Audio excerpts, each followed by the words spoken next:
Just ahead on CTV News tonight, a crime spree ends in Prince George's. A suspect linked to carjackings in the district was fatally shot by New Carolton police. I'm Katara Jones. I'll have all the details coming up on CTV News. Plus, moms rally for tougher gun laws in Annapolis, and county leaders come together to find solutions to combat juvenile crime. All that and more up next.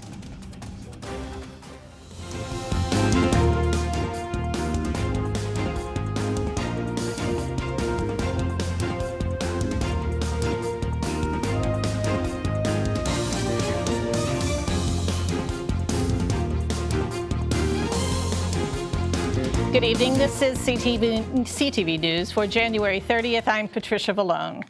A carjacking crime spree that started in the district finally ends in Prince George's with the suspect dead. Investigators say the male suspect was involved in several carjackings and shootings in the district that began yesterday and into this morning. That suspect, the suspect that was shot, was ultimately gunned down by New Carolton police in Prince George's. CTV's Katira Jones is in New Carolton with more. A man wanted for a homicide and several carjackings in the district was fatally shot by New Carolton police this morning. Now, the deadly incident happened here along the 7500 block of Annapolis Road around 5 a.m. During a press conference, police say at some point the suspect pulled out two handguns. That's when two New Carolton police officers fatally shot the suspect. Police say the suspect died later at a hospital. While on patrol, officers came upon a disabled vehicle in the roadway. Officers got out of their vehicles to begin investigating the vehicle that was left in the roadway. The vehicle was unoccupied at the time. While officers are doing their investigation, they learned that the vehicle had been carjacked in Prince George's County earlier in the day. During their investigation, officers began canvassing the area, looking for potential driver occupants of the vehicle. During their canvass, officers encountered an adult male who walked up to them. During that encounter, this male produced two handguns. During that time, two New Carolton officers discharged their service weapons, striking the man. The information that we do have is that potentially there was a mental health concerns with this individual, and he went on this spree. So this is not a typical carjacking or crime spree. It does appear there's mental health concerns and overtones related to this. The Office of the Maryland Attorney General says anytime there is a fatal shooting involving police, that office will investigate the matter. Katara Jones, CTV News. And the two officers that were involved in the shooting on Annapolis Road will be put on administrative leave. Investigators are also working to determine if the officers' body cameras were turned on at the time of the incident. A Maryland state trooper was shot at while helping a disabled vehicle in Laurel this morning. It happened while a trooper was stopped along southbound I-95 around 2:30 a.m. Investigators say that a person in a black Nissan shot at the trooper and hit the windshield of the patrol vehicle. While the trooper was assisting the motorist, he was on the right shoulder. He noticed a dark-colored vehicle stop a couple lanes over, which drew his attention. It was that time the individual fired at least one shot from that vehicle. That shot struck the trooper's windshield. The trooper then took cover. The vehicle sped away. The trooper stopped to check the welfare of the motorist and the tow truck, at which time he tried to locate that vehicle while broadcasting a description of the vehicle to the allied law enforcement agencies in the area. Unable to locate that vehicle, we continued to broadcast that lookout, hoping vehicles in the area or departments in the area would be able to locate the vehicle for us. Troopers from the Maryland State Police College Park Barrack, the Forestville Barrack, along with our Criminal Enforcement Division and our Homicide Unit, are involved in this investigation. And police are looking into whether it was connected to the New Carolton police-involved shooting. Well, Governor Wes Moore is pushing legislation to provide $15 million in state funds to help bolster communities with higher rates of child poverty. In 2022, more than 160,000 Maryland children lived in poverty across the state. That, according to data from the Ann Casey Foundation Kids Count Data Center. The legislation, referred to as the Enough Act of 2024, is one of the bills featured in his 2024 priorities. The premise of the Enough Act is simple. Leaders in our communities will provide the vision. The state will provide the support, and not the other way around. We will fund winning proposals with a mix of public and private money. We will build partnerships with communities so they can benefit from the muscle and the coordination of government, and we will do so through the Governor's Office for Children, led by the spectacular leadership of Carmel Martin. And the proposed $15 million would go toward community-specific causes of poverty in low-income, urban, rural, and suburban parts of Maryland. Well, Baltimore County Executive Johnny Olszewski announces his campaign for Maryland's 2nd Congressional District.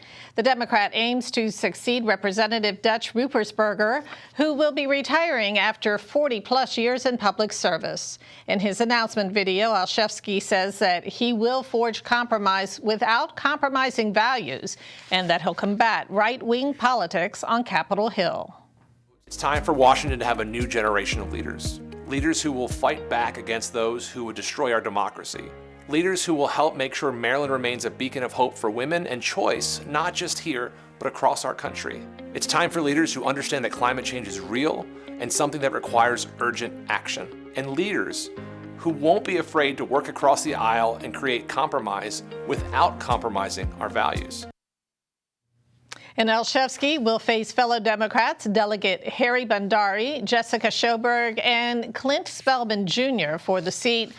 Dave Wallace from Carroll County is the lone Republican candidate running. Charging documents show the Baltimore woman who went on a crime spree last week stabbed a teenage girl 8 times in a McDonald's parking lot on Ritchie Road. Today, Stallings Brown is facing dozens of charges, including attempted murder for the stabbings and hit and runs that she's accused of. One of her victims is a 15-year-old girl. Stallings Brown allegedly stabbed her in the neck, chest, arm, and leg, leaving her hospitalized with life-threatening injuries. Now, officials say there is also a warrant for Stallings Brown's arrest in Baltimore in connection with an aggravated assault with a weapon. The suspect was denied bail at her first court appearance on Monday, something State's Attorney Aisha Braveboy says was important to the judicial process. This is a random attack by someone who comes into our area and commits these heinous acts against people who they don't know, innocent people. So we wanted to make sure that we sent a very strong message that this is unacceptable behavior, that individuals will be held accountable, and that we will protect the public. Even prior to the individual going to trial, we will protect the public from them.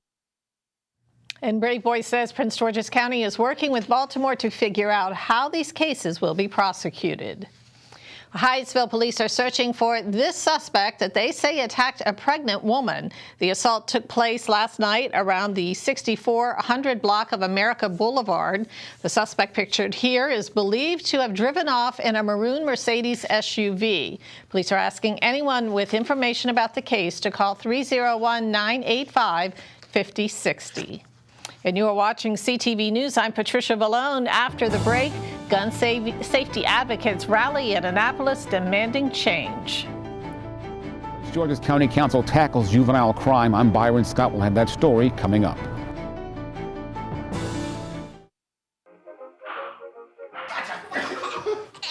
I surrender. All right, pal. Hey, Dad. Do we have a gun? What's that? Do we have a gun? Why do you ask that, kiddo? Can I play with it? No, absolutely not. It's not a toy. You know that. Anyway, I need it to protect you, your sister, and Mom. But what about the 8 kids who get shot every day by mistake?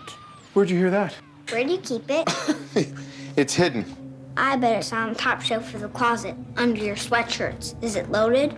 Remember when I found my Christmas gift? You always told me to be curious. No, that's not what I meant. And when it's just me and Mom, I could use the gun to protect her. No, Justin, I promise. I'm always here for you. But Dad, you're not always here. Sunshine through today with seasonal temperatures. We should reach our normal high of about 82 degrees by this afternoon. Clear skies tonight with a low near 70.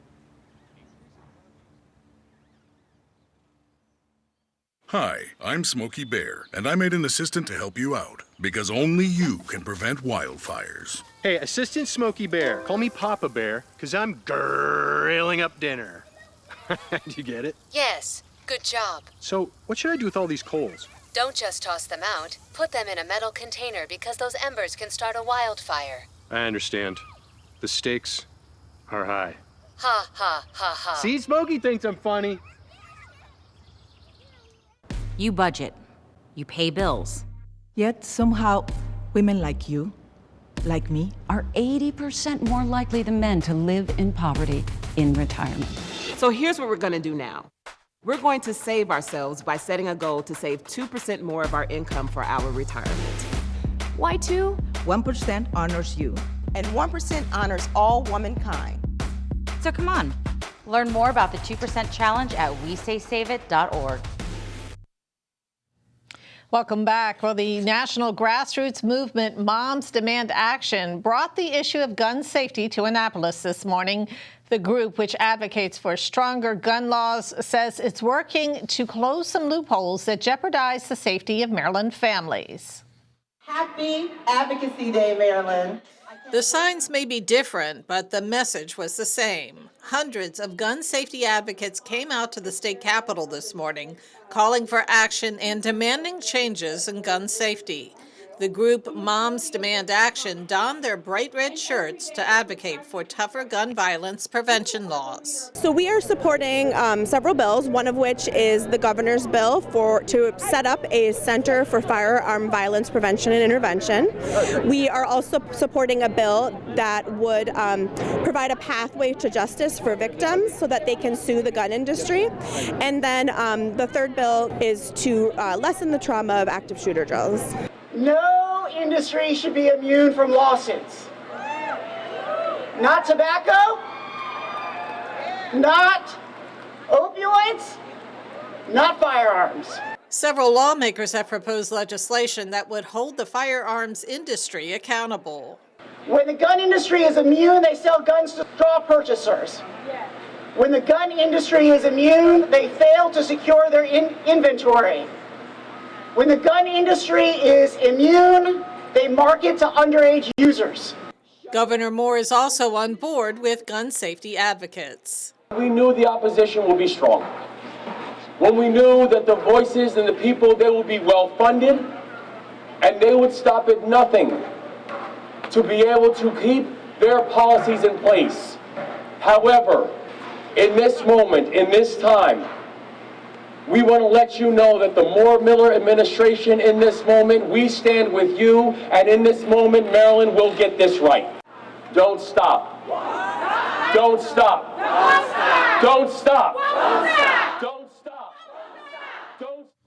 And a package of bills dealing with gun safety is currently before the Maryland legislature. The Firearms Safety Act of 2024 includes measures to prevent accidental discharges, as well as legislation that would require more training and handgun permits. Well, juvenile crime is a growing problem across the country, including here in Prince George's. Today, County Council convened a group of leaders for a juvenile delinquency roundtable. Byron Scott has the story. Crimes committed by juveniles have dominated the news for many, many months, and today that topic took center stage in County Council. Well, members heard from the state's attorney, the county police chief, school officials, and other law enforcement agencies to talk about the issues surrounding juvenile crime in Prince George's County. Now, the topics included data regarding youth offenses, pre-prosecution diversion efforts, crime reduction strategies, truancy, crime in school, and support services for at-risk students. Today's session is one of a series of work groups. So today we've decided to put this series in committee of the whole, so it'll be the entire council looking at what's going on with juvenile crimes, what resources are available there, so we can really focus on accountability and how we can support children in need in our county. And that's why we are hopeful that they have come up with a plan, a comprehensive plan that we could support, and we can also measure the outcome, because there will be some results measured with this plan they have. We have a problem, and now we have to address it, almost attack it from all angles. That means that parental accountability, prevention, community services, community engagement, programs, all of those things put together and much more with the help of our faith-based community and our non-governmental organizations. We need to all work together to actually mitigate this problem. Other topics that the council plans to tackle in the future: public safety and the criminal justice system. In Largo, Byron Scott, CTV News. And council members say they do expect the next roundtable to happen in a few weeks. Well, the council also honors a woman who disarmed a gunman last February for heroic service in the community. Shantae Trumpet was on Metro at the Potomac Avenue station when a gunman who had shot 3 other people got on board. Trumpet heroically disarmed the man, allowing her and other Metro riders to escape to safety. 1 year later, she takes pride in receiving the proclamation from the council. It was definitely an honor, definitely something that, is important, something that I would love to show my grandchildren one day. This has turned into my legacy. And she encourages others to always stay aware of their surroundings, especially with crime on the rise in the community. And Prince George's police are searching for a missing man. This is 33-year-old James Drake Jr. Investigators say he was last seen just before 11 yesterday morning when he walked out of a hospital in the 7500 block of Surratt's Road in Clinton. Drake is 5 feet 6 inches tall. He was last seen wearing a white and blue hospital gown. Anyone who may have information about his whereabouts is asked to call 301-856-2660. Still to come here on CTV News tonight, a local police chief announces his retirement. We'll tell you who next. Stay tuned.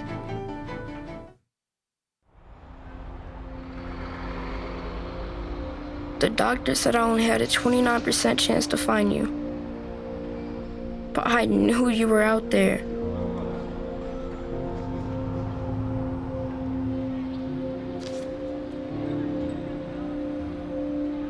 Every night, even when my heart was sad, I wished for you to sign up. I got so sick that I couldn't go to school, but I still made people laugh. But when we matched, it was the best day ever. Dear donor, your blood stem cells saved me from leukemia. Thank you forever and ever and ever. Sincerely, Owen.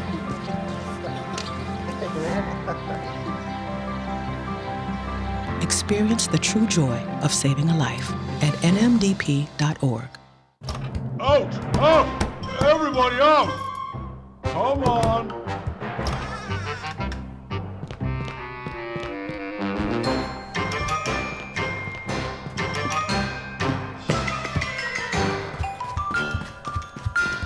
Good job. Under 2 minutes. Keep your loved ones safe from home fires. Practice a 2-minute drill until it's part of your routine. And test your smoke alarms monthly. There's nearly 678,290,000 kids under 5 around the world. But what's so important about being 5? Well, children who live to age 5 are twice as likely to reach adulthood. That's why vaccines matter so much. For 40 years, Rotary and partners have delivered vaccines globally. Like here and even here, in your neighborhood and around the world, Rotary is ensuring children grow up safe from preventable diseases. Thanks for staying with us. Well, after 38 years in law enforcement, the head of a local police department is stepping down. Chief Marcus Jones announced he's retiring from the Montgomery County Police Department. Jones began his career with MCPD in 1985 and worked his way up the ranks. He was appointed as the county's 17th police chief in 2019. Jones is credited with playing a pivotal role in enhancing public safety, implementing police strategies, and fostering positive relationships between the department and the community. His retirement is effective July 1st. Well, police are looking for a car that may have been involved in this weekend's multi-vehicle pileup on the Chesapeake Bay Bridge. Investigators say a blue 2018 Honda Civic sedan was driving at a high speed before the crash. Dozens of vehicles were involved in the incident on the westbound span of the Chesapeake Bay Bridge. It happened just before 8 o'clock Saturday morning as thick fog blanketed the bridge. 13 people were taken to the hospital, 2 with serious injuries. Anyone who may have seen the blue 2018 Honda Civic is asked to call police at 443-454-8703. An automaker Toyota issues a do not drive advisory for some of its older vehicles. It covers the 2003 and 2004 Corolla and Corolla Matrix. It also included in the advisory is the Potomac Vibe 2003 and 2004. And also covered is the RAV4 for model years 2004 and 5. Now, the recall is connected to Takata airbags, which investigators say are at risk of exploding and hurling shrapnel. The companies say owners should contact their dealers instead of driving in for repairs. About 61,000 vehicles are involved in this notice. And after the break, Simon Buggs has our Tuesday sports page. Don't go away. Victor deployed for the first time to Afghanistan in 2003. At 4 in the morning, my phone rang. They said, "I regret to inform you that your husband was wounded in action." Victor sustained a moderate traumatic brain injury. I was doing school full-time, and I was also then caring for Victor. One of the most important elements of caregiving is taking care of yourself. I just didn't want to forget that I also had goals and that I also had a life. What I did is I challenged Victor to meet me halfway. He asked all his therapists to help him undertake some of the house chores. There are almost 6 million military and veteran caregivers across the nation. We have our own journey, and we can fulfill that journey at the same time that we are helping our loved one. Visit aarp.org/caregiving for a free military veterans guide to navigate your caregiving journey. When it comes to making plans, you are the best. Remember the best planned 90 minutes of your life? Or that surprise party for your parents' golden anniversary? You get the golden planning. The same way you plan each detail for those moments, start planning to protect you and your loved ones from a natural disaster. Sign up for local weather and emergency alerts. Prepare an emergency kit and make a family communications plan. Protecting your family is the best plan you can make. We need to go meet the guys. I'm lit. Can you drive? Pool party at Jesse's. Can you drive? Will you drive? I'm a little toasty.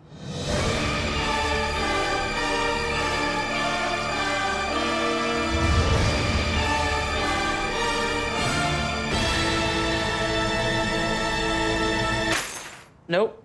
Nope, I'm high. But I can order us a ride. Okay. Friendly reminder, don't drive high. If you feel different, you drive different.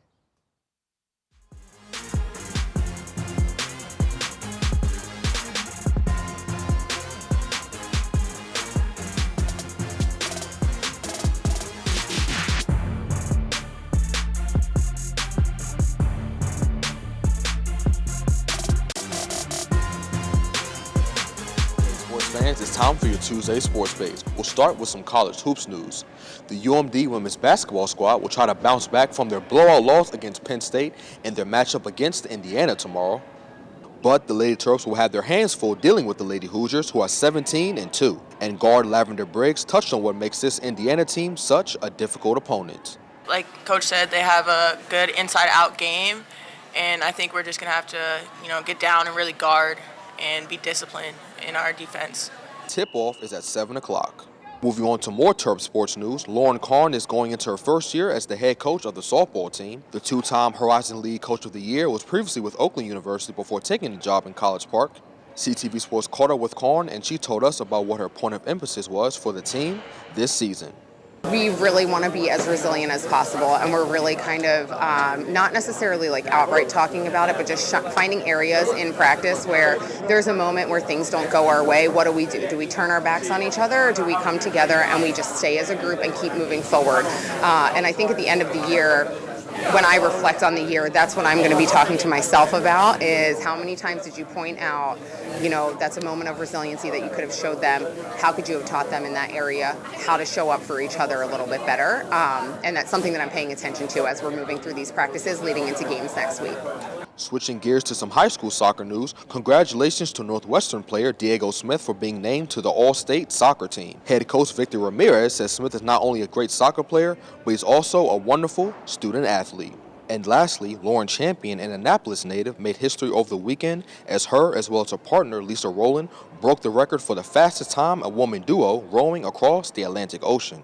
The pair traveled the 3,000-mile distance in 45 days, 1 hour, and 27 minutes. The previous record was 45 days, 7 hours, and 25 minutes.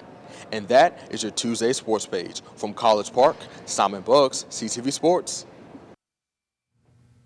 And thanks, Simon. And now we're going to get a quick check on our 3-day weather forecast. Tonight, we may see some snow flurries. Getting excited here with a low of 35. And those flurries could stick around for most of the day tomorrow.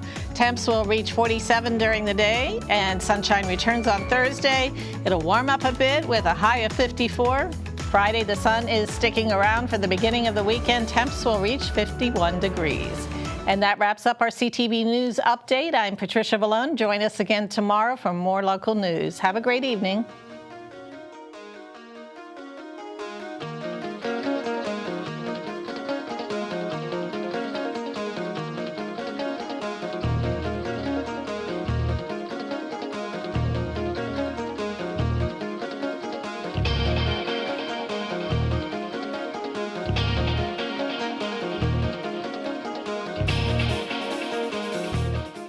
I received my master's and I started counseling in Deer Park, Pasadena, Texas, and was out playing basketball and had a real bad back injury. The physician gave me some painkillers and they worked beautifully. I mean, I was using those pills frequently. And at the same time, thinking that I was quote unquote functional, my wife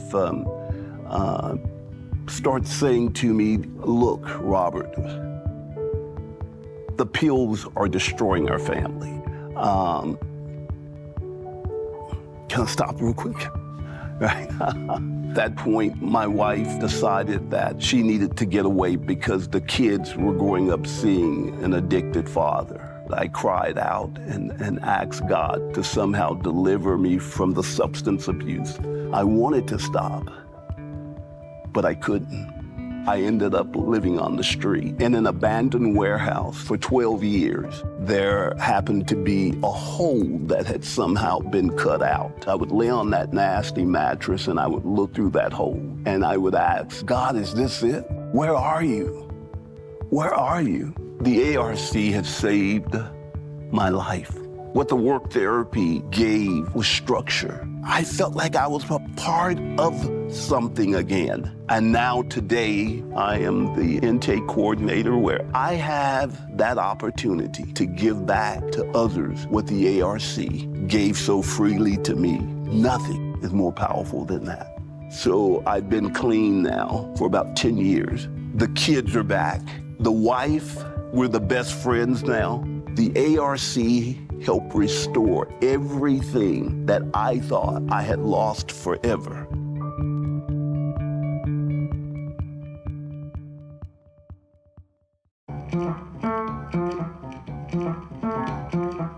This is the story of the American Cancer Society, a proven history of 110 years of wins in advocacy, research, and patient support. The story of how people don't have to face cancer alone. Because for 110 years, we have made significant progress against cancer together. Increasing our chances of survival by championing early detection tools and funding and conducting studies like the one that helped reduce smoking's deadly grip. Providing lifelines through patient support for people with cancer and those who love them. Like a home away from home for free. And helping make real change by raising all our voices to make cancer research a national priority. From day one, we believe that research can save lives. We have been committed to providing unwavering support, and we continue to stand up to achieve important policy change. Because we know that's how we can achieve quality cancer care that's equal for all. We are proud of our wins, but even more proud of the brave people that deal with cancer every day. And of all of you that support, donate, volunteer, and work to make it better for every cancer, every life. Now, let's keep making history together. Let's keep winning until we can end cancer as we know it for everyone.